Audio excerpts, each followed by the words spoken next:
dan si wanita tersebut mencium kening si gadis tersebut sambil melingkari tangannya di... Aduh, kesenggol.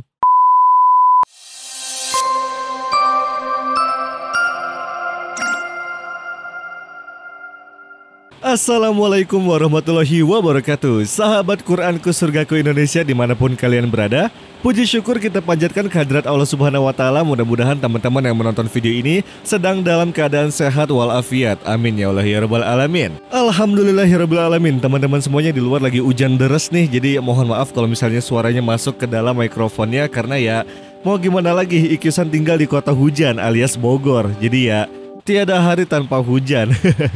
Oke teman-teman semuanya, kali ini Ikyusan mau ngebacain sebuah kisah yang mana kisah ini menceritakan seorang wanita yang dia ini hidup dari keluarga yang miskin, sehingga dia muak dengan kemiskinannya dan ingin menghalalkan segala cara agar dia bisa menjadi kaya raya. Sampai suatu ketika dia menerima sebuah undangan dari teman sekolahnya untuk menghadiri pesta pernikahannya, sehingga dia pun terbayang-bayang, wah namanya pesta pernikahan nih, pasti bakal banyak tamu undangan. Dan bakal banyak tamu undangan yang menggunakan perhiasan mewah, baik itu emas-emasan, berlian, dan masih banyak lagi. Sehingga terbesit dalam pikirannya bahwa ini adalah aji mumpung nih, sebuah kesempatan berharga untuk dia mencuri perhiasan para tamu undangan di sana. Cuman di sini dia merencanakan sebuah strategi yang mana dia tidak akan merampas perhiasan orang-orang dewasa, melainkan merampas perhiasan anak-anak kecil di sana. Kemudian dia pergi ke sebuah toko untuk membeli sebuah permen. Setelah itu dia langsung pergi ke tempat pesta pernikahan tersebut, sehingga dia mulai mendekati para anak-anak kecil di sana dan mulai menggoda mereka dengan permen yang dia bawa. Pada saat itu di pesta tersebut ada seorang anak kecil yang usianya belum mencapai 4 tahun, namun dia sudah memakai perhiasan yang mewah seperti gelang emas, kemudian ada cincin emas dan perhiasan lainnya. Sehingga si perempuan ini mendekati si gadis tersebut. Kemudian dia menggodanya dengan sebuah permen. Nah setelah dikasih permen, dia menyibukkan si anak kecil tersebut dengan kata-kata manis sambil mengambil gelangnya perlahan-lahan. Nah setelah dia berhasil mendapatkan gelang dan perhiasan tersebut, dia pun langsung beranjak ke mobilnya dan dia langsung bergegas untuk pulang ke rumah. Pada pagi harinya, dia langsung menuju ke toko perhiasan untuk menjual perhiasan hasil rampasannya semalam tersebut. Dan ketika dia mendapatkan uang yang cukup banyak, dia pun termotivasi untuk melakukan pencurian itu kembali. Wanita ini terus melakukan kejahatannya sepanjang tahun, yang mana dia terus melakukan aksinya tanpa merasa bersalah sedikit pun. Dan motif kejahatan yang dilakukannya pun sama seperti yang dia lakukan terhadap korbannya sebelumnya, yaitu dia masuk ke sebuah pesta pernikahan seolah-olah dia diundang dalam pesta pernikahan tersebut. Kemudian dia mendekati anak kecil dan dia memberikan permen dengan rayuan manisnya, kemudian merampas perhiasannya dan pulang. Aktivitas kejahatan wanita ini terus dia lakukan sampai datang suatu malam, di mana dia datang di salah satu pesta pernikahan yang mana dia melihat seorang anak gadis, yang mana si anak gadis tersebut menjauhkan diri dari kerumunan. Jadi dia ini sedang menyendiri di pojokan dari gedung pesta pernikahan tersebut. Sehingga si wanita ini pun langsung merasa, wah kesempatan emas nih buat gua. Dan dia pun akhirnya menghampiri si anak gadis tersebut, kemudian mulai merayu si anak gadis tersebut. Mulanya si wanita tersebut memberikan sepotong permen kepada si gadis tersebut, sehingga si gadis tersebut langsung tersenyum.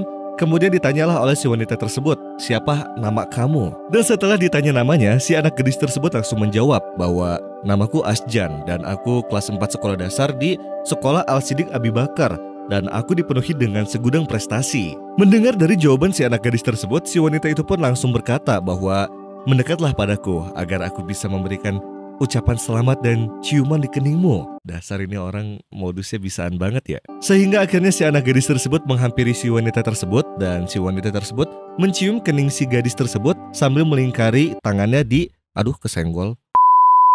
Sehingga si wanita tersebut langsung mencium kening si anak gadis tersebut dan dia langsung melingkari tangannya ke leher si anak gadis tersebut untuk memeluknya.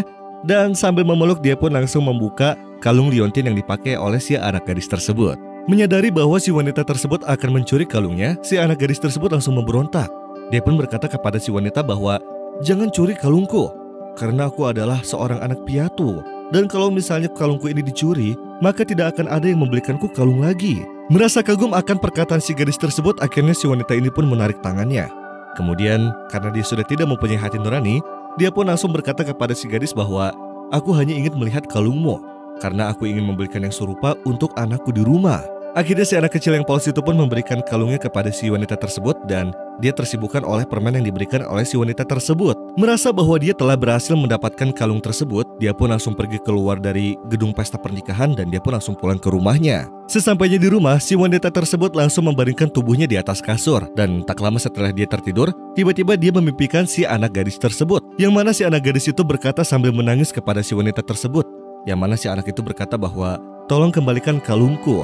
Karena aku telah dipukuli oleh ayahku, karena aku telah menghilangkan kalungku tersebut." Atas mimpinya yang mengerikan itu, si wanita tersebut langsung bangun dari tidurnya dan dia langsung menoleh ke kanan dan kirinya. Wah, ini cuma mimpi buruk nih. Tapi dia ngerasa, waduh, gue kayaknya udah ngelakuin kesalahan nih. Gue ngerasa gak enak hati banget ini ya. Sehingga atas mimpi buruk yang terjadi padanya semalam, dia pun memutuskan untuk menghentikan praktek pencuriannya tersebut. Namun pada keesokan harinya sampai 2 hari setelahnya, dia pun terus memimpikan hal yang serupa dari si anak gadis tersebut. Yang mana si anak gadis tersebut datang meminta tolong kepadanya agar ia mengembalikan si kalung tersebut. Sehingga si wanita tersebut pun sadar bahwa, aduh, gue udah ngelakuin kesalahan terbesar dalam hidup gue. Namun bagaimanapun juga si wanita tersebut terus membenci dirinya dan merasa menyesal karena kejahatan yang telah dia lakukan itu begitu besar. Sehingga kejadian ini pun memberikan hidayah kepadanya, yang mana akhirnya dia pun bertobat kepada Allah Subhanahu wa Ta'ala. Dan semenjak hari itu dia pun terus mencari jejak keberadaan si anak gadis tersebut. Hingga pada suatu hari si wanita tersebut teringat akan nama dari sekolah dasar si anak gadis tersebut. Sehingga dia pun langsung pergi ke tempat sekolahnya dan dia pun bertemu dengan si anak gadis tersebut di sana. Perasaan si wanita tersebut pun langsung luluh melihat si anak gadis tersebut setelah pencariannya selama berbulan-bulan. Dan dia pun langsung memeluk si anak gadis tersebut dan mengembalikan si kalungnya yang belum sempat ia jual. Dan kemudian dia juga memberikan beberapa hadiah untuk si anak gadis tersebut. Dan setelah pertemuannya dengan si anak gadis tersebut, si wanita ini pun memutuskan untuk membantu yayasan yatim piatu dengan harapan Allah akan memberikan ampunan padanya dan akan menerima taubatnya. Berakhirlah kisah ini. Mudah-mudahan bisa menjadi sebuah pembelajaran yang berharga untuk kita semuanya.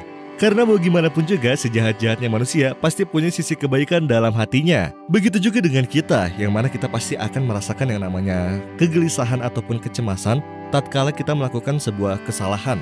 Misalnya kita menyakiti perasaan seseorang. Maka dari itu obat yang paling manjur untuk menghilangkan perasaan bersalah dalam hati kita adalah dengan cara meminta maaf kepada orang yang kita lukai perasaannya. Terima kasih buat teman-teman yang udah menonton video ini sampai akhir. Jangan lupa untuk klik tombol like-nya. Jangan lupa support kami dengan cara mengklik tombol subscribe-nya. Dan kalian juga bisa share video ini ke teman-teman kalian apabila memang kisah ini bermanfaat untuk teman-teman semuanya. Dan kalian juga bisa follow Instagram Ikyusan di @ikyusan.voicestudio. Oke teman-teman semuanya, Ikyusan pamit undur diri. Sampai jumpa di video berikutnya. Wabillahi taufiq wal hidayah. Wassalamualaikum warahmatullahi wabarakatuh.